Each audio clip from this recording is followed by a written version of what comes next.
I'm an urban sociologist, critical theorist and filmmaker who comes from social movements, theory, praxis, who has entered academia, like never really left the activist realm, but definitely entered art, is flirting with art, at least. So, how about you? Well, I'm Klaudija, and I'm an artist, I guess, a writer and a researcher of kind of similar topics, I guess, that you have, but mine is more connected to philosophical background and going deeper into the 20th century philosophy and how it can be reflected in these days back again. Yeah. Yeah, and you saw the film like I see it. Therefore, I think we came up with this idea to have this conversation, right? There are not many people probably who can appreciate this film or who see it like I see it, so therefore, I appreciate it that you have this conversation with me. Great. And before this, you also made another movie. Yes? Yes. My debut in this sense was 2011 with Creativity in the Capitalist City, which was also academically motivated, some sort of side effect of my Amsterdam chapter. So it's a film about housing struggles in Amsterdam, squatting, anti-squatting, this kind of stuff, which is much more analytical and much more serious. I would not exactly consider this art. Like with this film, with this one, this is a flirt with art, at least. What changed then? In the comparison with the first movie you made, that was more, as I could say, academic and research-based, and here you went more fluid. How did that happen? I try to just engage. I try to think within pictures, more and more. It was a gradual process, but I more and more think in pictures, and this is my major attempt in that respect to achieve such a thing. We would have loved to fully have the camera embedded and direct cinema-wise, avoid the interview situation. We do not exactly manage to do this since I am too much in love with details. We could not do without the interview situation, but it's a very intimate interview situation, I would think, it's not about the hard facts. It's all about the soft facts. It's all about the little things. How did it all start? Let's start from the beginning. So we have these sectors where we are slowly untangling the whole mysterious how Poles became white. So where was the beginning point? What was the inspiration? The urge to make this movie? The beginning is this guy, Jacek Pawłowski, the main protagonist, who's been talking too much about history, his city, and the multiple struggles that he faces, which really widened my thinking for the fucking historical dimension of social struggle. We met here in 2013. And ever since, he really got a hold of my thinking, to not only think in terms of geographical relativism, but also introduce the historical dimension much more. And but then again, and daily life, that also speaks of this story, why things are changing quite slowly. All right. Shall we put the scene? We should. It's one of the most precious pieces in the collection.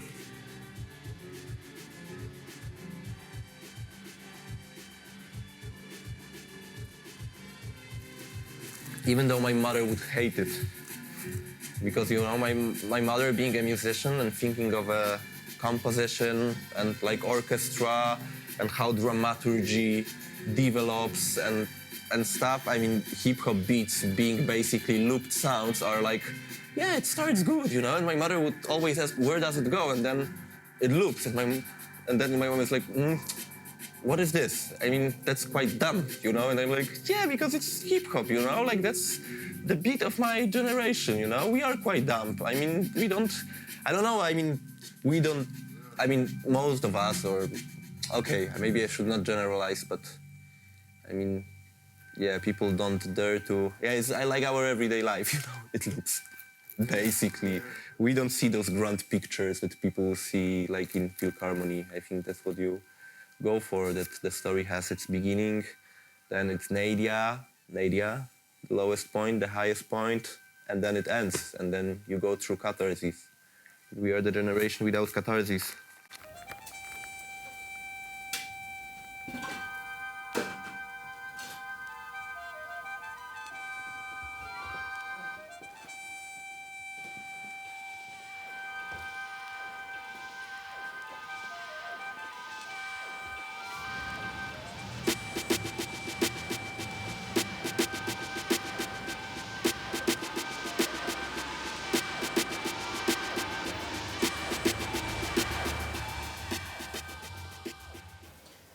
All right.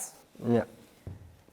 I was reading your also director's note, but now we saw the main protagonist who talks in this a comparison of hip hop culture and our generation. And I was wondering, because you wrote in your director's note that it's degrees of melancholy and everyday struggles. How could you relate yourself to this? I live this shit, certainly. I mean, I have making this film, like with this bottom line, melancholy and struggle, like I do have like a handful of reference points of guys, and it's mainly guys, that serve as reference here, who live this life just like I do, and yeah, Jacek is definitely one of them. Would you say that it kind of became our natural condition of being in a certain mode of melancholy constantly because of the struggles we have, or? Yeah, well, it's an emotion. It's an emotion that reworks the struggle, which affects our temper and approach, attitude to life, like to see things from a certain perspective, and which always has this sad moment. There's no doubt about that, and I think. I give in to melancholy, but like I never lose sight of hope. And I think also this matches Jacek's temper just nicely. We share this, that we give in to melancholy, but always keep track of hope, that there must be hope. So do you think the feeling of melancholy, does it go throughout the whole movie, or is it more part of the main protagonist, which is Jacek's story? I would think that the bottom line in terms of dramaturgy, it does go through all the way. Even though there are these hopeful notions in the end, but maybe there are sparks in between. Always Sparks.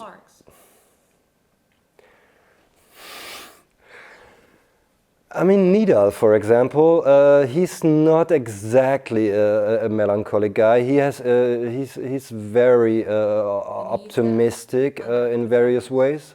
He's our one of the three protagonists. Question on him. Who is he? Where is he coming from? Why it became that his story is also important in parallel to Jacek's story? Well, Nidal contrasts Jacek's story. I mean, Jacek's story is this classist story that who you are, want to be. It has the question of social status. In Poland, for Jacek was more a natural thing. This is his natural environment. He's just one of them. Nida, not so much. He is somewhat of the other, and. Escaping his family in the West Bank. I think it was his father, like just escaping his role in the family and his father. To live this self-determined life in Europe, in Poland, and yeah, he's like not a poor migrant, like I mean, who has moved to Poznan in 2015, I suppose. We met in 2016 on a demonstration, like for refugees, like since there was a clash in Poznan. This is how we met, and. Yeah, I mean, we in a sense we would have loved to cover his story. I mean, but he would make an own film, like so this was challenging, like to make him part of the overall story. Could you define the struggles he portrays in the movie? Well, he finds himself to be managing a restaurant. I think this is also like via family ties and allies. So they have this shisha bar, but which is also a restaurant. This is what he does for living, but like this is actually not what he wants to do. I mean, his passion is music, and yeah, he plays the oud, like one of the most traditional Arabic instruments. He has his band, Bukra band, so this is really his passion, and I bet he would want to be able to live from this. And I think it partly makes at least half of his life, and he would love that it's all of his life. But that's part of the struggle. I mean, as we all know, like as precarious artists. In order to still sustain his passion, which is music. Mm-hmm. He has to do the labor for the society. Yeah. Let's put it this way. Yeah. Shall we see the expert from him Mm-hmm. to get a glimpse of who he is? الحمد لله بتاع ده تجريد توصل لي شوي هنا أسامة وديك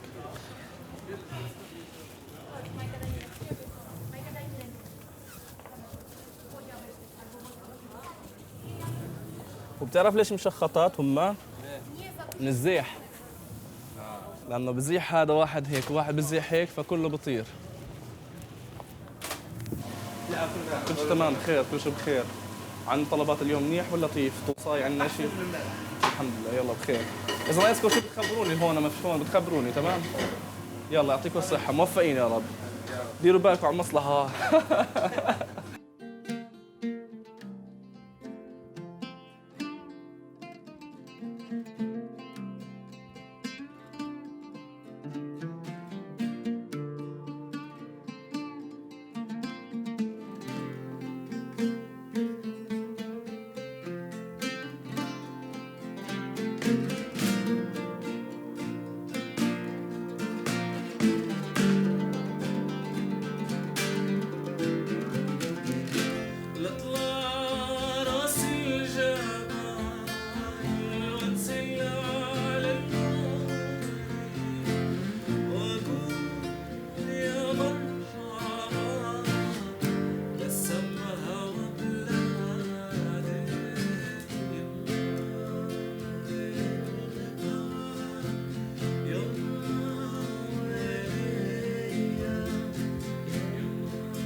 No, I was just thinking, so we see Nidal working in a restaurant bar that, as you said, might be connected to his family. That's how he got this.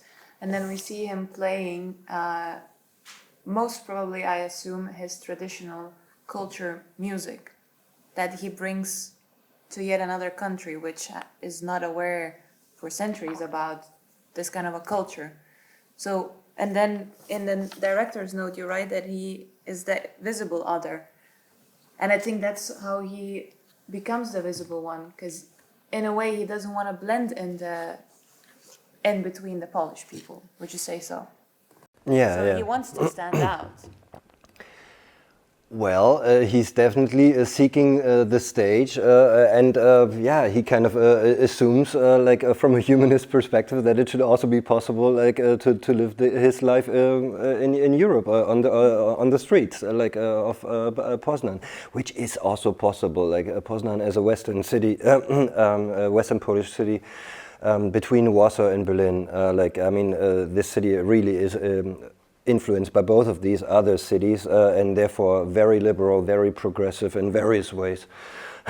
So, as a liberal Muslim, he should be able to live this self-determined life, and actually he does. I mean, it's.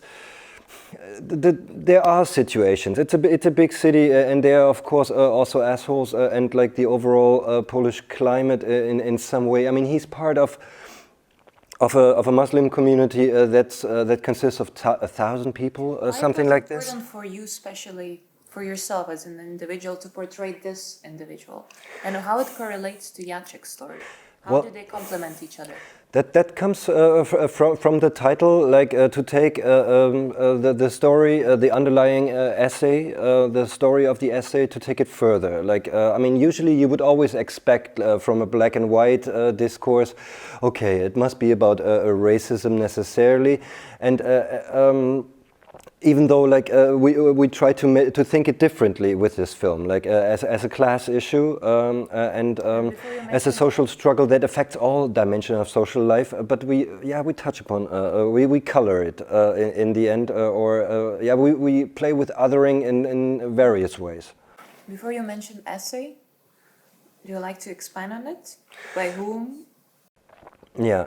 I mean, that's the underlying thing, which was also a turn. If we just recall your first remark or question, that it started somehow with Jacek alone, as a source of inspiration. But then this essay by a friend of mine, Kacper Pułocki, How Post Became White. When I read this, it framed this story nicely, and this is a very thought-provoking title, just like how the Irish became white, how Jews became white. It stands in line with such works of decolonial thought, intersectional thought, who tell us the comprehensive story, how our identity is made, and the social hierarchy is built up, and what we struggle with in various respects. So that also concerns gender and sexuality, but age, all this ableism. Would you say that in your movie you in a way portray these whiteness issues of the spectrum, that it's kind of a bit ironic, it becomes a bit ironic in a way? You know what I mean? If but that's it's there and it's visible. Because I think that's where we can also see with the sexism that you have the third protagonist, which is Roma, the woman protagonist, which shows completely different, again, perspective towards this whole struggles you're trying to portray of the everyday life. Roma?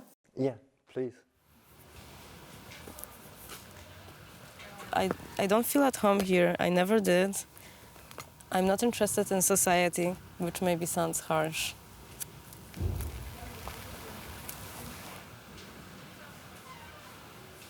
We were coming back here late at evening to go home to my friend Julia, my dearest friend. They didn't want to let us in at the beginning, asking whether we were gypsies.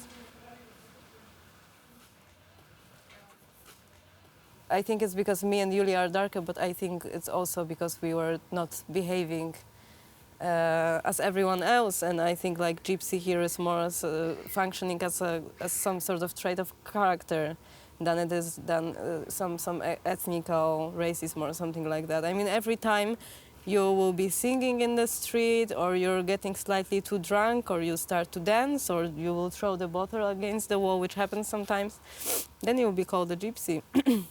And you speak different language as we did. So I think that was it. I mean, it's a shocker. I'm used to it because it happened all the time here. Well, I don't know much about my Tatar roots, so I just know. Well, Jacek also have Tatar roots, right? So it's more clear with his. It's more clear with his grandparents, because I think someone bought his great-grandmother for a bottle of vodka, and that's how she entered Polish society, because she found Polish husband. But I don't know how did it work with my family. All right.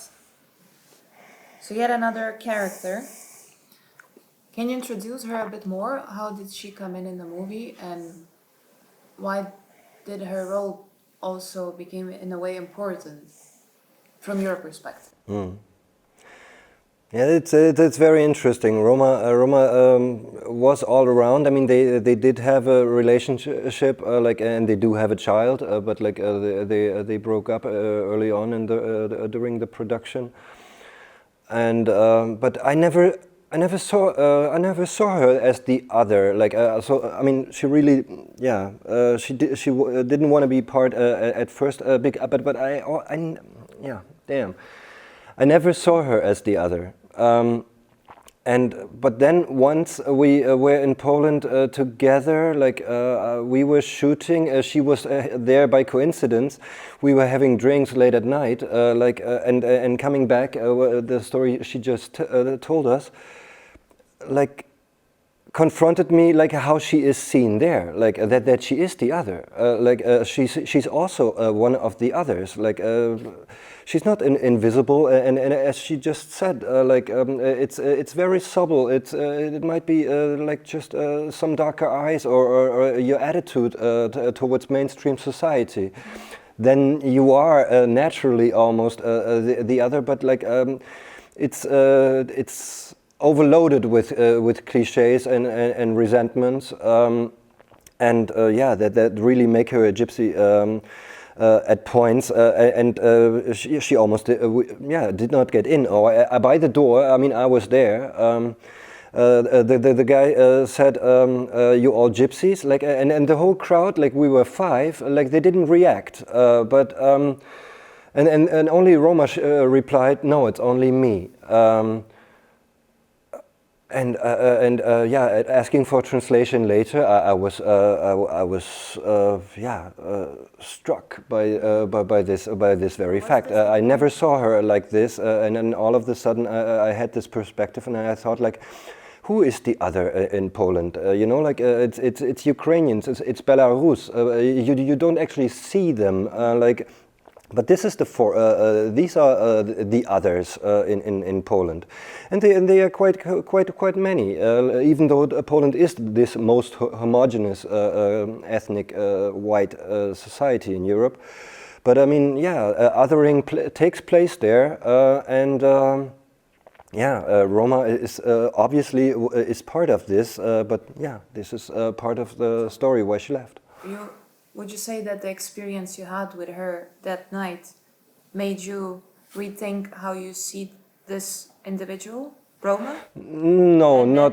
Put her on a movie, or the experience you had is more important for yourself to see? Well, personally, it was just, kind of enlightening to once see her like this, and to make this an issue, obviously. But I mean, on the other hand, personally, it didn't change anything. She is an autonomous, a strong woman to me, who's capable of anything. But in terms of intellectual achievements and so forth, she studies literature and art and journalism, not art, but literature and journalism. And yeah, no, I mean, yeah, this was just a crucial moment to see her briefly like others would, but that's about it.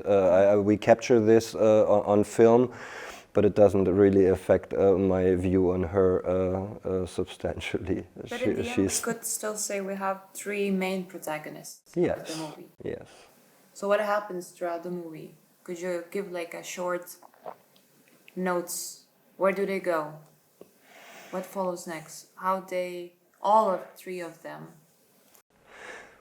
Yeah, well, they're drawing circles. I almost tend to say. I mean, like to pick up on the loops of life that Jacek mentions.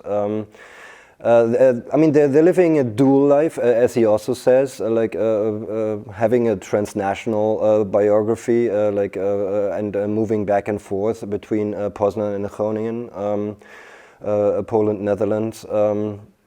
But yeah, they are very busy to work out their chances. Like, I mean, they are all ambitious guys.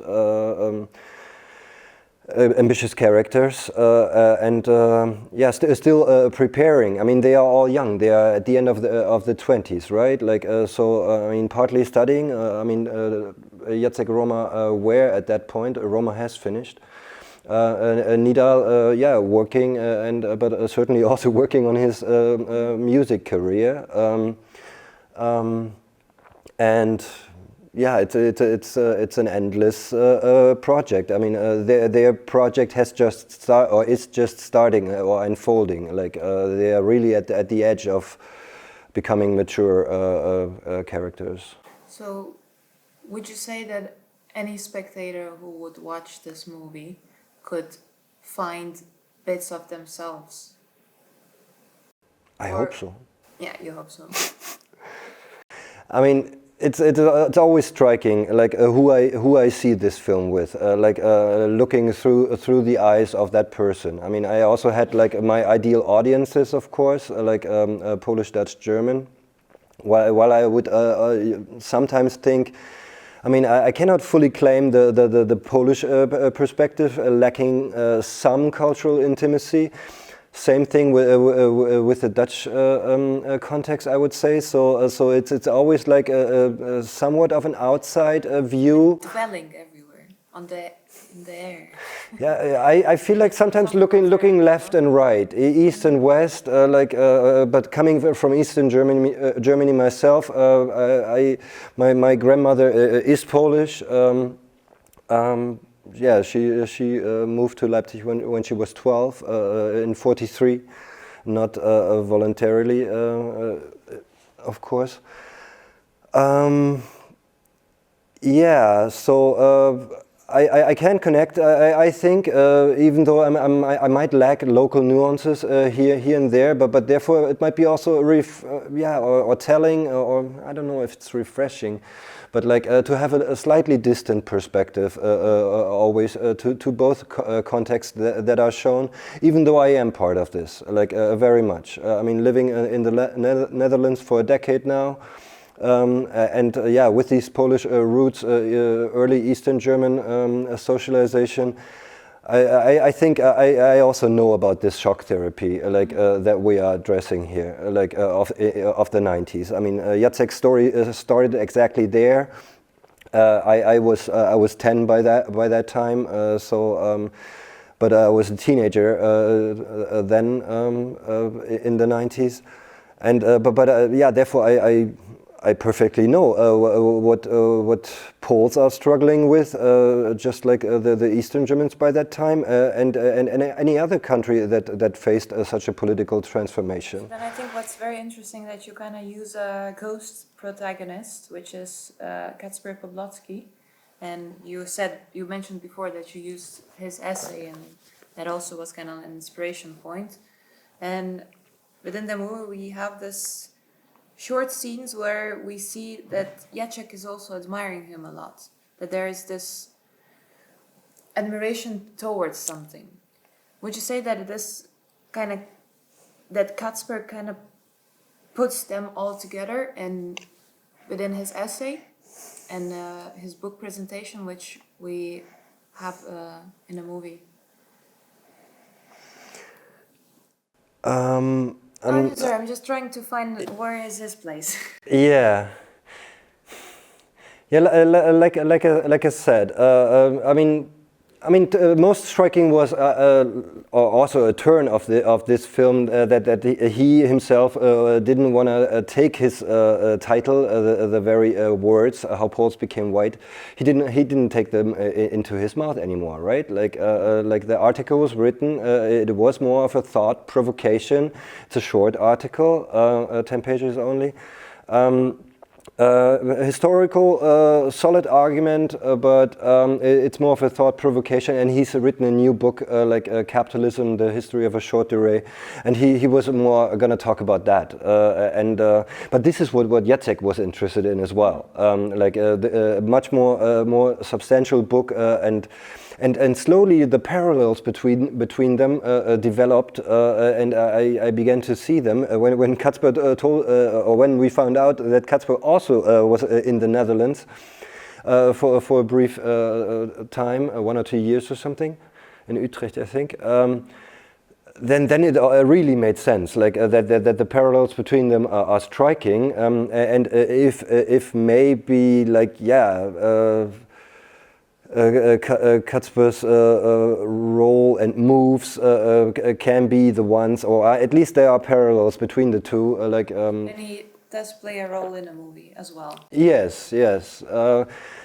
Since Kacper is a hardcore academic, also because I gave the academics in my first film too much space. I kind of wanted to cut it short, but also because of the intellectual beauty of Jacek, he can pick up on that thought just smoothly, and fully embraces it. So we kind of went for this intimate encounter, when they first met. This was also the thing for Jacek in this film, to then meet him and not to be alone in front of the camera anymore. But Can you show that scene? Yes. Ja tam też pokazuję skalę tych możliwych odpowiedzi, tak? I różne próby odpowiedzenia na to pytanie. Więc w pewnym sensie punktem wyjścia tej książki jest empiria. Jest rzeczywistość, która uciekła ekonomistom. No i celem takim intelektualnym jest zbudowanie języka, który pozwoli nam to zrozumieć. A, z przyjemnością. Co, ja mam taki specjalny długopis, który się nie powiedział. Przyjechał porozmawiać.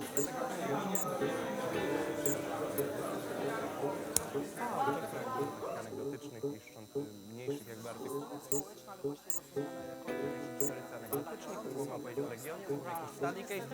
Jaka dyskusja doszła? Tutaj? No. Nie wiem, podobało mi się, ale szkoda, że nie było takich challengerów twardych, którzy przyszli bez tego wieży akademickiej, żeby się zmierzyć, bo wtedy, no to nie wiem, może takie tania sensacja, ale mi to zawsze sprawia wielką przyjemność, jak widzę, kiedy oni mają problemy z otwieraniem się na nowe spojrzenia.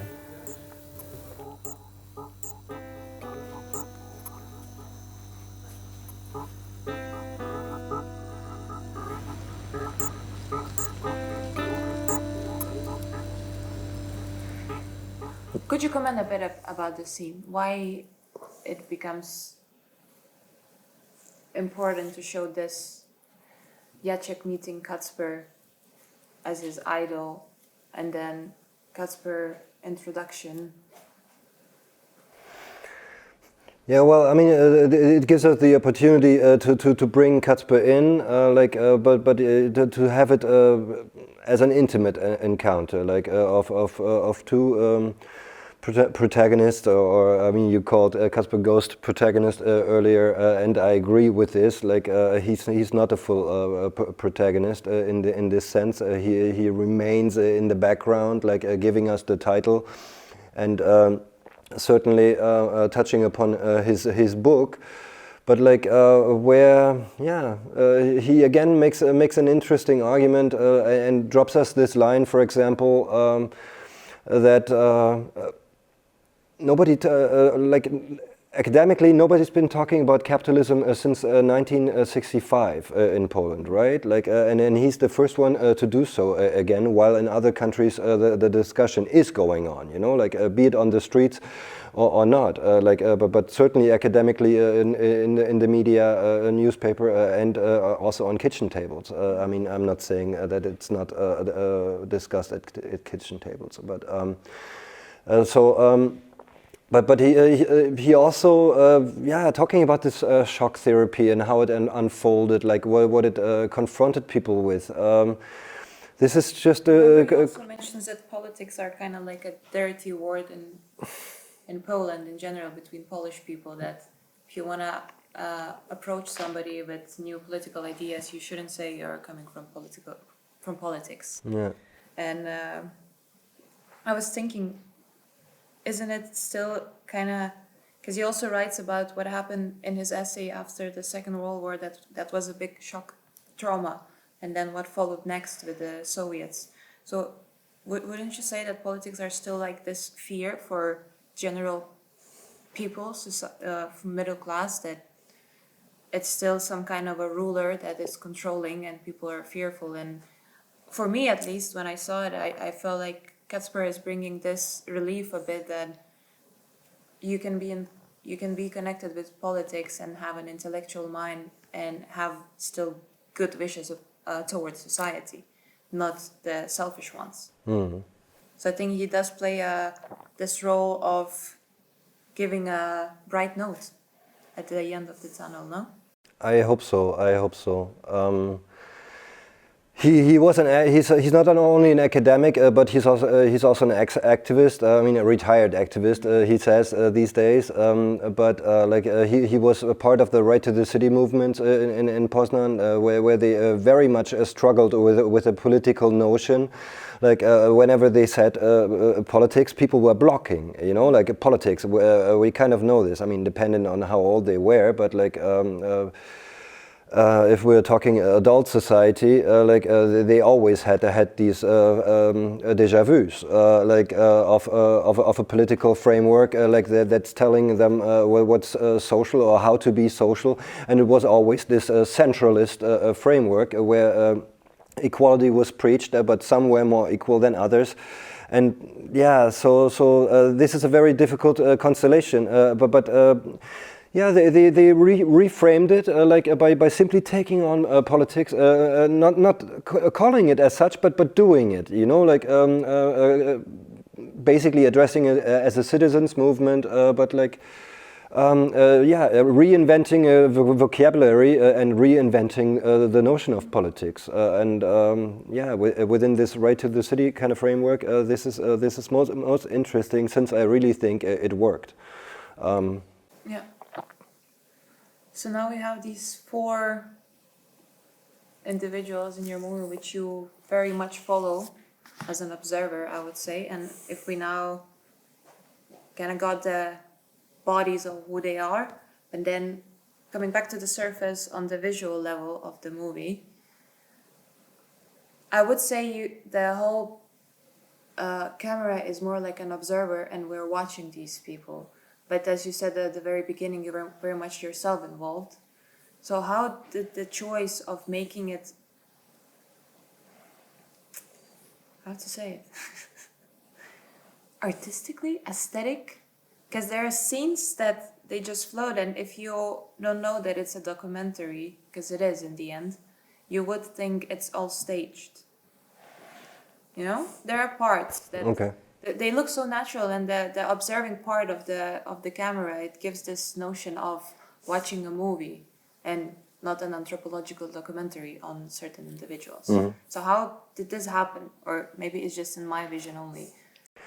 That's what I tried to introduce earlier, like our direct cinema approach, where the camera is fully embedded, but the story tells itself. This is much of the ideal situation or the ideal that we were aiming at, even though we couldn't avoid the interview situation. but I mean, yeah, I'm very happy with all these shots and situations that we just collected from daily life and the stories it tells and who tell themselves. No, I mean, when I said stage, it's not like a bad thing, because usually, you know, when you film everyday life of somebody or you follow it, it has this clumsiness because it's everyday life. People are not aware of certain things, but in this movie, I didn't see this clumsiness, although I knew all the time that this is not being staged and these are real people just talking and being interviewed, and as a cameraman, just following their everyday routine. So it's a compliment. Yeah, and I think you're aiming at the intimacy, like that also Jacek forgot about the camera, and he talks very openly, intimately. We talk because this is how we talk. So it's a very intimate discussion that's going on, and like we were shooting extensively, to get to that point, to make him forget the camera and the microphone. I mean, mostly it was the microphone. Then he felt like chained or portrayed, watched, something. The camera was not the major issue, since he also liked the cameraman. So I think the constellation was really favorable. That we can get to this intimate level, of open talk, and as if this discussion would take place here and now, and but it has nothing to do with stage. It has to do with extensive efforts of production, a long time, Trust, 2 years of production. and it's also the main. One of the main inspirations and the urge to make a movie was his story. So that maybe made it more closure, allowed being more close to each other. Would you say so? Yeah, we became close friends, no doubt about that. I love this guy, and that's... so I'm lacking the critical distance also at points. I can simply hope that his charm is sufficient for others, and that he reaches the people like he reached me. But this is my language. We are fully on the same page, also language-wise. I would think so. Not I developed towards him, towards the historical notions and everything. But he also took some politics from me, I guess, and an analytical framework, also recognition-wise and stuff. I think we meet in the middle, and it's much of the same page, I in the director's note I also called it like a love letter. Love letter, yes. To Poznan, to urban Poland, and yes, to Jacek too. So now maybe coming to the whole thing about how the movie was made, the production, the struggles maybe of movie making, because it's your second movie, so it's not that you do it every year. It's something big that at the end sprouts out. Could you tell more about how? Yeah, well, the trigger we kind of captured already. I mean, that is his very personality and the impact he had, and also all the other guys, a handful of other guys, who kind of embrace the struggles with his life in a similar fashion, with a melancholic subtone to it, and. Yeah, most of them have some hope. I mean, our editor in the end, he did not see hope anymore. I mean, I really wanted to do this film with him because he also fully embraces this struggle just like I would, just like Jacek does. But yeah, he lost the perspective on hope and took his life in February this year, and which is tragic, but which, yeah, I mean, he finished the film. And once this happened, I was also fully sure we've been editing this forever, that this film is finished. How long did it take? The editing? To make that movie. Production 2 years, and post-production also 2 years. It started at the end of 2016. I had my ideas with Jacek in mind. Then I met Nidal in November 2016, and then we were in full swing producing 2017 till 18. But mainly 2017, 18, yeah, and 19 was only post-production, yeah, and 20 was just waiting, how to do this, I lost my patience. So it just needs to be out. There's no way I can keep a cover on this till summer or whatsoever. It needs to be out, and I dedicate it to Dominic. Without him, I could not. I would not have made this film. I mean, my dream team, the camera, Benjamin. And also editing Dominic was essential, even though Antonia, who took over from Dominic, I mean, she felt the film just incredibly closely and benefited the density, the atmosphere, the dramaturgy, definitely. So.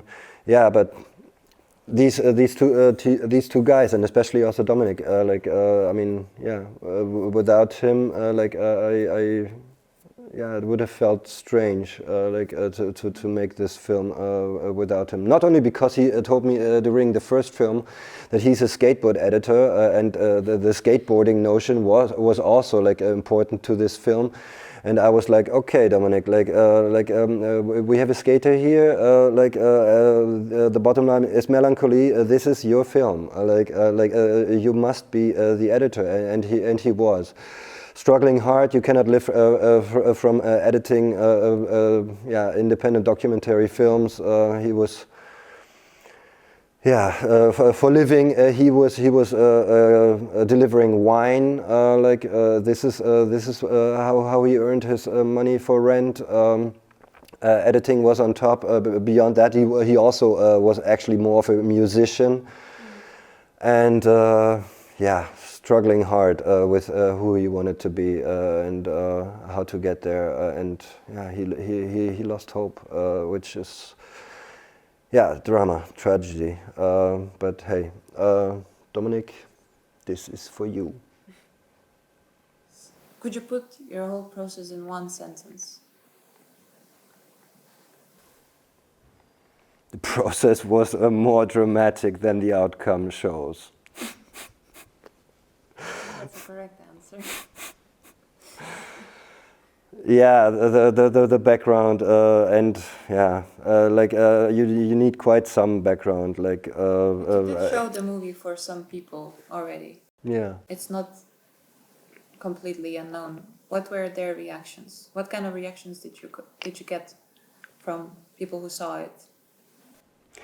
well, we showed it a almost final cut. We showed at my favorite network in Ura, in Zagreb, Brijuni, Croatia.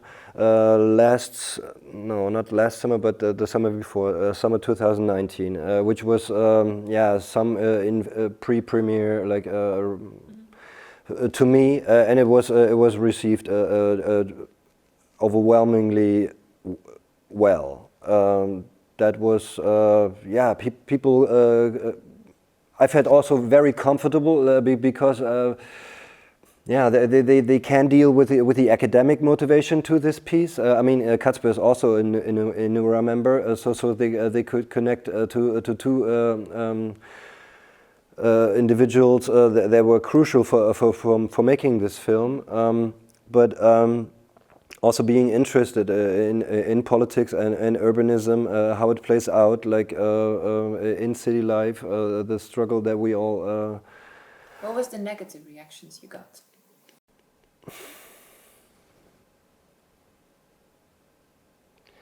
It's mostly about complexity. The most negative, basically came also from very close, from inside, from my cameraman, who once told me, like, Tino, this is not a film. This is an essay, but not an essayistic film. But please write this down.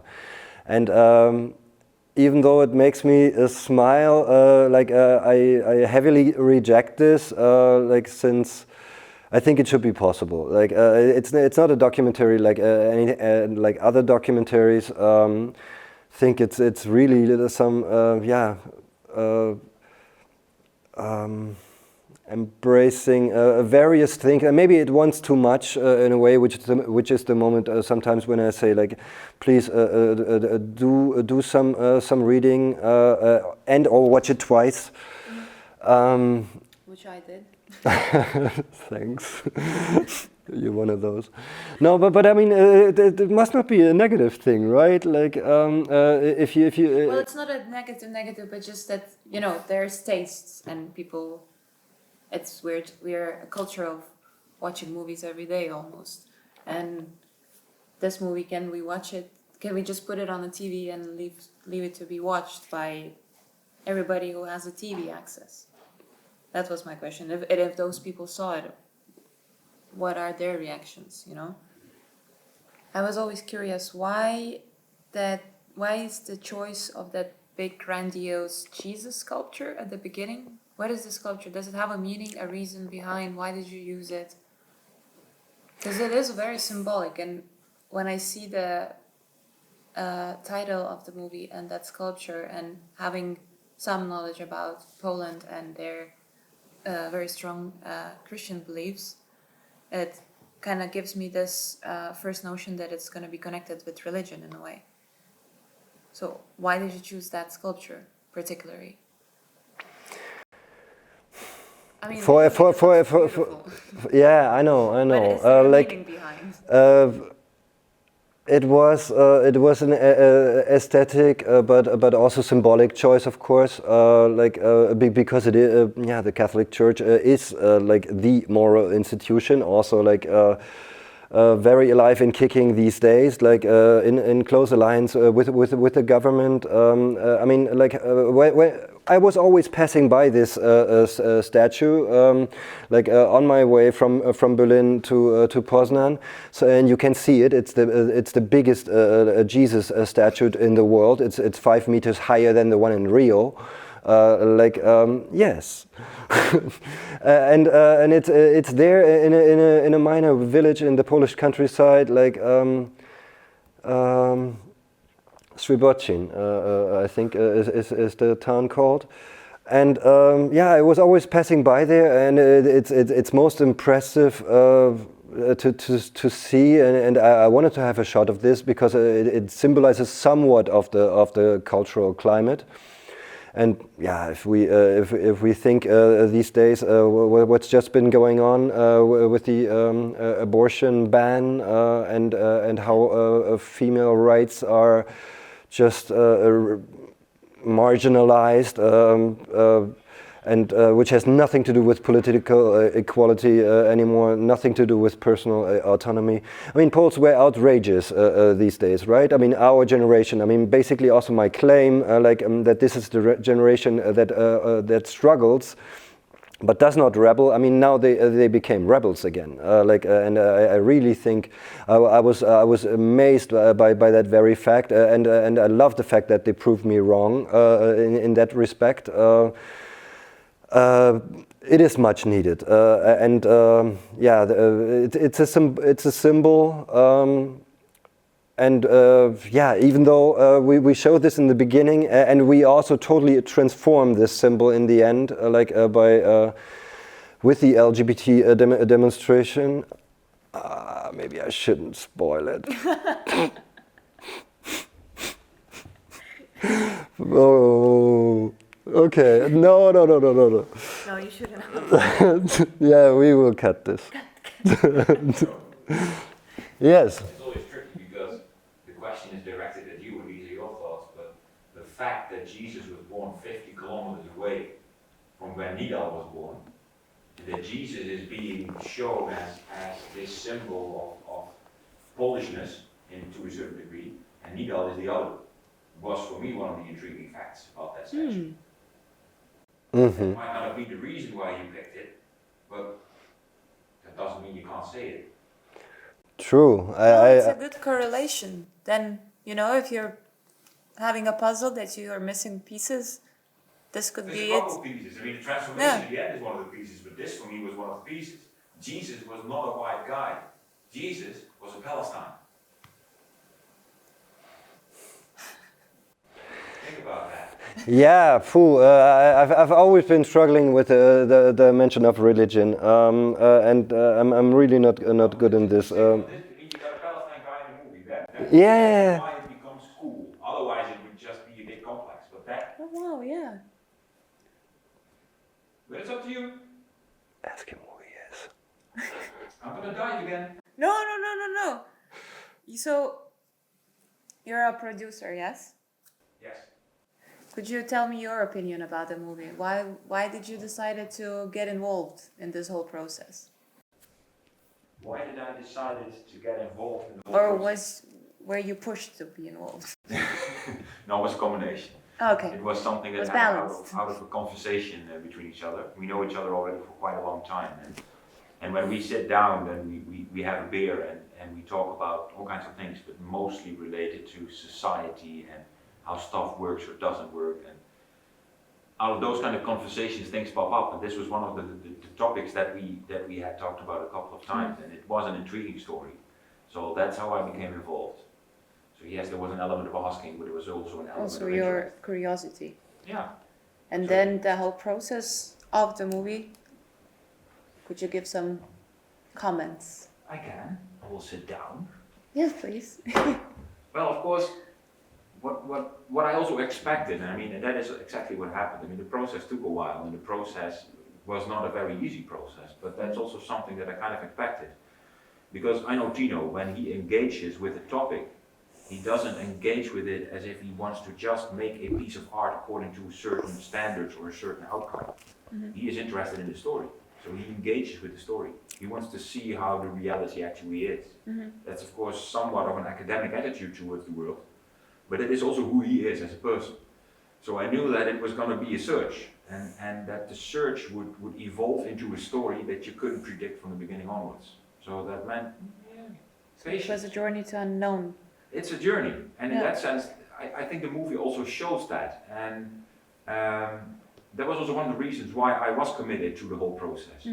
Because what I see a lot, I mean, whether it's social media, whether it's normal media, conventional media, or whether you read newspapers or also see other movies, documentaries, there's often a lot of punchlines, there's a lot of polarization, because that's the stuff that sells and that people read and look at. No, I completely agree. It's not the nuances and complexities in between that capture people's attention. No, I think in this case there is no answers. No, and in this weird consumption society where everything has to be in punchlines, I really felt like it would be really nice if somebody could tell maybe where polarization comes from. Why do we think so differently? And I think the nuances that throughout this movie you see actual people in the struggle. And you can understand why the struggle can result in certain political choices. You can understand why the struggle for some people might relate to ideological fights or actual real resistance. But you can also really see how for a lot of people, they're going to be tired. There's frustration. You're busy with yourself. You're surviving. And as a consequence, you don't resist, you don't fight. It's resignation. It's the loop. It's the loop.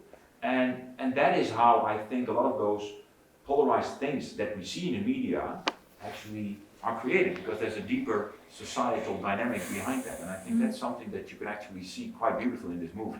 And I think maybe the very end portrays that. I think the end actually portrays the more extreme images that we're used to. I will not say which they are. Yeah. But we know, so we can. We know, and I think they show that. But I think at that moment, and that's also really what I hope a lot of people will realize, is that at that moment you start to think, yes, this is what we see, but the actual real thing that is behind it is what we have just seen during the movie. Yeah. Because that is people, that is society, that is how it actually plays out. It's not those isolated extreme pictures that are so popular in the media. No, it is the real people, the masses that in many different ways. But then face don't their you think problems. we're so used to getting such a radical inputs from the media, if we put the media now in the conversation, that we tend to forget the separate individuals and to realize that they are also struggling the same way that we see those big images on the TVs. You know, like we follow Jacek's story and we see him washing dishes in a restaurant while studying masters. What is this? Why he shouldn't just study masters and reach his goals? You know, it's like this social struggle that media doesn't want to talk about anymore because it's good. He works for labor, also for academia. And if they do want to talk about it, then they want to talk about the extreme cases because they are interesting. They sell. So we need this. But you know, I really believe that if you want to understand the problem, just seeing the extreme expressions of such a problem will never tell you the whole story. You can't get behind the details. And that's kind of what I expected of Tino, understanding that this is going to be a journey, searching for. He knew what he was searching for in a way. I mean, the title of the movie was known 4 years ago, and that suggests something. So there was a more abstract idea behind it, definitely. So he knew what he was searching for, but exactly how it would look like, that was going to be an outcome of the process. That was the journey that he undertook with Nidal, with Jacek, with Roma. I mean, and out of that dynamic, this is what you get. And at some moments, stuff tends to become explicit, and all of a sudden you're like, yeah, but is it like that? So for me, what happened a lot of times when I saw the movie more or less as a whole for the first time, there were at least 10, 15 moments when I was just, I didn't know anymore. I had a question in my mind. And for me, that is exactly what I was after. When I want to watch a movie like this, so this is not going to be, I'm going to sit down with a bag of popcorn and a beer and just enjoy the scenes. And that's another type of movie. But when I look at a movie where I'm intrigued by a question or a statement like when Poles became white or something societally provocative, I want to be provoked, but I also want to be triggered to think. So when questions pop up in my mind, instead of constantly being thrown answers at me, because a lot of documentaries only give the answers, they're political statements. This is question asking. Yeah. These are invitations. And as a consequence, this is also a movie. Very well put. This is not a movie for people who want to watch a movie. This is a movie for people who want to see.